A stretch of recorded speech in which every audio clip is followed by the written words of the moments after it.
Alright, so my number 10 game is going to be MODNATION Racers. It's going to be an exclusive for PlayStation 3.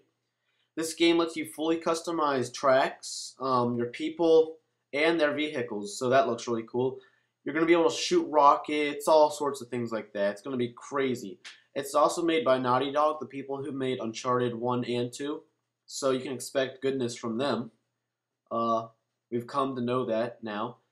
I think this game's going to be sort of like Little Big Planet. The people sort of look like sack people, and it just sort of has that feeling of bringing the family together, kind of being cartoony, and looks very interesting. So that's my number 10 game. Alright, number 9 has to be MAG. I was playing the beta online, and there was absolutely no lag. And I noticed that the controls were very much like Modern Warfare 2, which was really nice, knowing that I've really learned to accept Modern Warfare as being pretty much the main setup for controls. Also, online can be 256 players, which is really cool. They have a lot. The place that you get to play at in the beta was huge, which was really nice, and good selection of guns. You can make clans just like Modern Warfare 2. It's pretty much like Modern Warfare 2, but just online, and it's sort of on steroids. So MAG looks like a really good game, and I plan to get this one.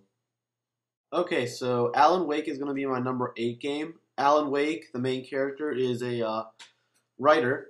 He goes to an island looking just to have a break from work, and his wife goes missing. While looking for her, he starts noticing things from his previous book that he wrote, and it's pretty much a journey of him trying to get his wife back. And things like flashlights can be used as weapons against spirits. It looks like they'll burn them away from the commercials, and that looks pretty cool.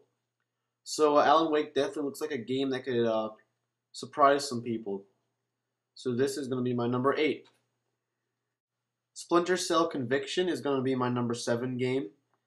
Sam's daughter, the main character, is killed, and he thinks it's no accident. He believes that the government did it. He goes after the killer, but finds a threat much bigger against DC.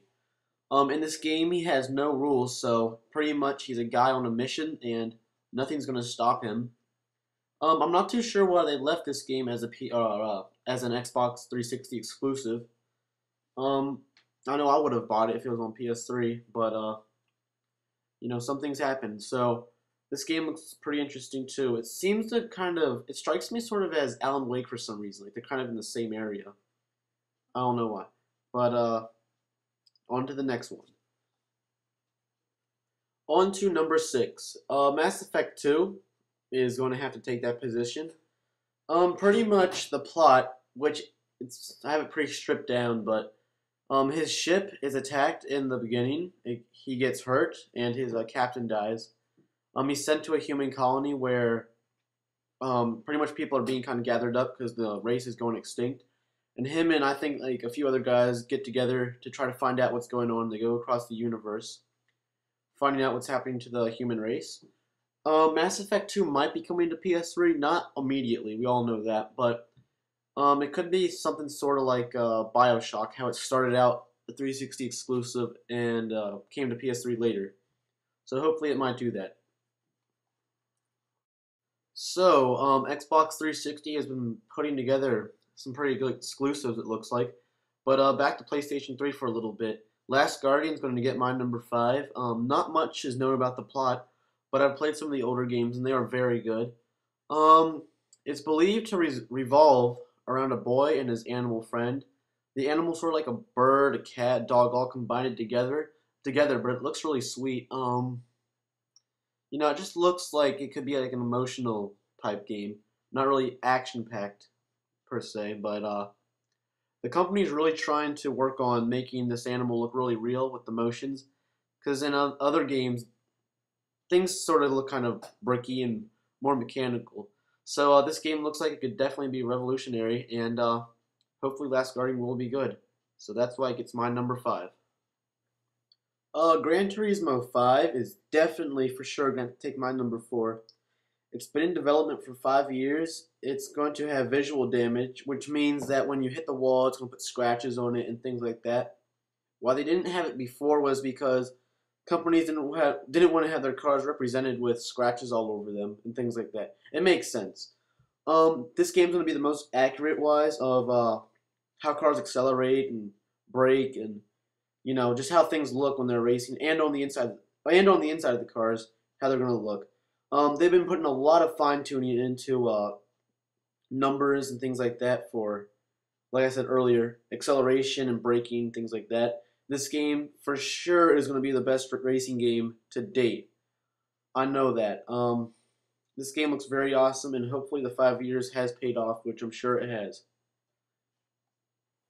Halo Reach is going to be my number 3 most anticipated game, and I don't think this is going to be the best game, but I do think it's going to be very highly anticipated.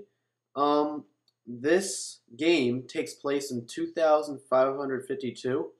The game is actually going to take place only days before the first Halo game. So you're going back in time. Not much is really known about the story. And I'm starting to wonder, is Bungie sort of trying to overdo their Halo series? I've noticed lately, Halo 3 is a very good game, but I've kind of noticed lately that they're sloping down. Like Halo Wars, I thought was an okay game, and Halo 3 ODST, I really think they could have done a little bit more to make that game, nicer. So, yeah. All right, number 2. We're starting to get close to number 1. Number 2 is going to be Heavy Rain. The story is about normal people and how far they will go for love. Um, really concentrated on facial features. So if you notice there's sweat on their face, you can really see like their individual hairs, mouth, teeth, all things like that. It's based on 4 different people. And your actions really determine how this game goes along and how it ends.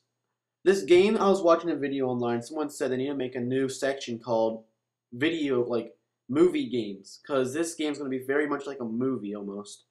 There's going to be a lot of script in this game. So that's why I think it should be called a movie game, like a new genre, because this company's sort of expanding how video games are going to be looked at by many people, and I think Heavy Rain really deserves number 2.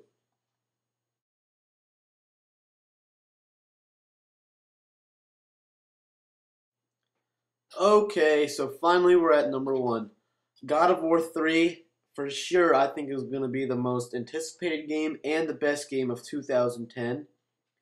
Um, the game will be using the PS3 hardware like never before, except for maybe Uncharted 2, which used quite a bit of the CPU. The game, they don't know very much about the actual story, but they say that it might answer why Greek mythology ended. Um, this game's gonna be using a lot of very, very new things like moving backgrounds, lighting. The graphics are gonna be crazy good. I played the demo, the E3 demo, which came with District 9, and it was just crazy. You can notice all the little details. It just looks like it's gonna be a really, really good game, and I hope it really performs, which I think it will. So I think PS3 is definitely gonna have a good game to add to their exclusive lineup.